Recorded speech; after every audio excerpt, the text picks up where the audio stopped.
Watu wengi wanafeli kwenye usaili wa kazi, sio kwa sababu wanakuwa hawana uwezo. Ila kitu kikubwa kinachopelekea wafeli ni kwa sababu hawajui mbinu sahihi na namna sahihi ya kujiandaa na usaili wa kazi ili kupata matokeo. So, kama utatizama video hii mpaka mwisho, utaenda kujifunza hatua kwa hatua jinsi ya kujiandaa na usaili wa kazi au job interview ili kuhakikisha unapata matokeo.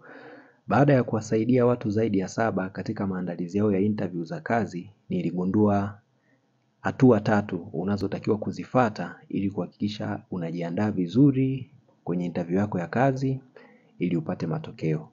Nikukaribishe kama ndo mara yako ya kwanza. Kwa majina naitwa Tony Mbugi, mimi ni civil engineer lakini pia ni mwandishi wa vitabu viwili kama unavyoviona hapo, na ni tutor katika platform ya Udemy na ni lecturer. So, hatua za kufuata unapojiandaa na usaili wa kazi ili kuhakikisha unapata matokeo yale unayotaka, especially kama wewe ukiwa ni civil engineer au civil technician. Hatua ya kwanza kabisa unatakiwa ujue, unaenda kufanya usaili wako wa kazi kwenye taasisi gani? Yaani lazima uielewe taasisi ile unayoenda kufanya usaili.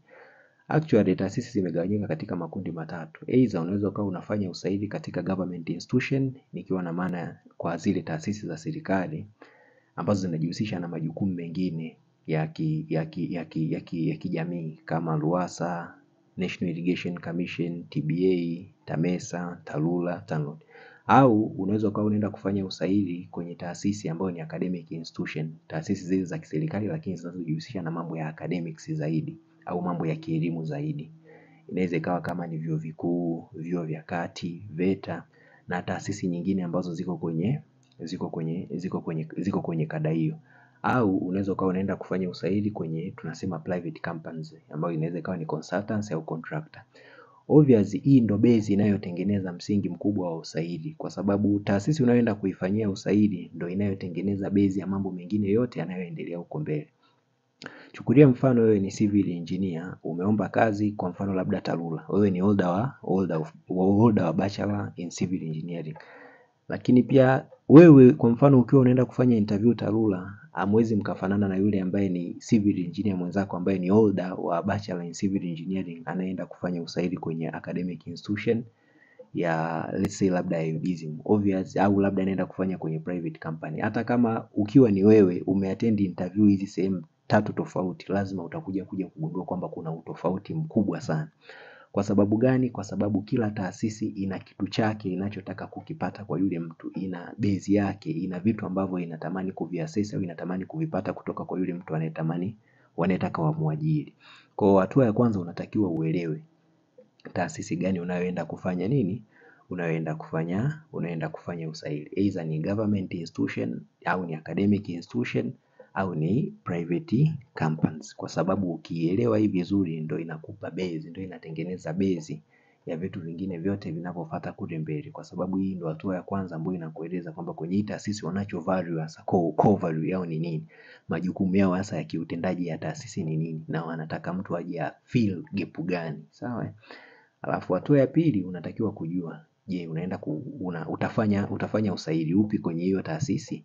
Either inaweza ikawa ni usaili wa written, usaili wa kuandika, au usaili wa practical, nikiwa na maana ya usaili wa vitendo, au inaweza ikawa ni usaili wa mahojiano au oral interview. Lazima pia uelewe, kwenye hiyo taasisi unavyoenda kuattend utafanya saili zote 3 au utafanya saili 2 au utafanya moja, kwa sababu kwenye kila usaili kati ya hizi 3, nikiwa na maana ya written, nikiwa na maana ya practical au oral, zinatofautiana pia, kwa sababu mtu anaenda kufanya written hawezi akawa sawa na yule mtu anayefanya oral au sawa na yule mtu anayefanya practical. Maandalizi ya mtu anaenda kufanya written au maandalizi ya unavyokuwa unajiandaa kwenye written interview hayawezi kufanana sawa na yale maandalizi unayokuwa unajiandaa unapoenda kwenye practical interview, lakini pia hayawezi kufanana na maandalizi yale unayoenda kufanya kwenye oral interview. Kwa baada ya kujua taasisi unayoenda kufanya usaili, unatakiwa pia uelewe, utaenda kufanya usaili wa aina gani? Utafanya written interview, utafanya practical interview au utafanya oral interview. Baada ya kupitia stage ya pili hiyo, unatakiwa upite stage ya 3, hatua ya 3. Maana yake unatakiwa sasa, baada ya kujua kule juu taasisi unayoenda kufanya usaili aina ya usaili utakaohudhuria, unatakiwa sasa uhakikishe unafanya maandalizi sahihi kulingana na nini? Kulingana na taasisi unayoattend usaili, lakini pia kulingana na aina ya usaili ambao unafanyaje? Unaattend. Na basically kwenye maandalizi ya usaili yamegawanyika katika aina mbili tu. Kuna maandalizi ya yale ambayo tunasema ni maandalizi ya jumla, lakini pia kuna maandalizi ya kundi la pili ambayo tunasema ni maandalizi yale ambayo ni nini? Ni specific preparation au tunasema maandalizi maalumu. Kwa hiyo ukishajua kule juu taasisi unaenda kufanya kazi, lakini pia ukajua aina ya usaili unaoattend, hatua ya tatu sasa unatakiwa ufanye maandalizi sahihi kulingana na aina ya nini? Kulingana na taasisi uliomba kazi, lakini pia kulingana na aina ya usaili unaofanyaje? Unaoattend. Hizi ndio hatua tatu za msingi unazotakiwa kufanyaje? Kuzifuata. Chukulia mfano labda wewe umeapply kazi, na hiyo kazi labda ulioapply, mfano labda umepata kazi ya engineer 2 TARURA, si ndio? Obvious, maana yake hapo unatakiwa kitu cha kwanza ujue, je, hiyo taasisi uliopata kazi ni aina gani? Kwa hiyo TARURA obvious ina fall kwenye category ya government institution, maana yake ni taasisi ya kiserikali, lakini ambayo inajihusisha na mambo mengine tofauti na mambo ya academic, si ndio? Ambao wanajihusisha na ujenzi wa barabara za mijini na vijijini. Kwa hiyo base kabisa ya taasisi unakuwa unaiona hapo imekaa. Je, utaenda kufanya usaili wa aina gani?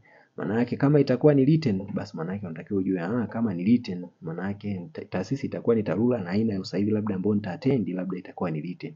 Sasa kwenye written, kama ni written basically kulingana na hii taasisi huwa wanakuwa wanapima nini sasa? Au kama mimi civil engineer kwenye written natakiwa nielewe vitu gani zaidi ili nipate matokeo.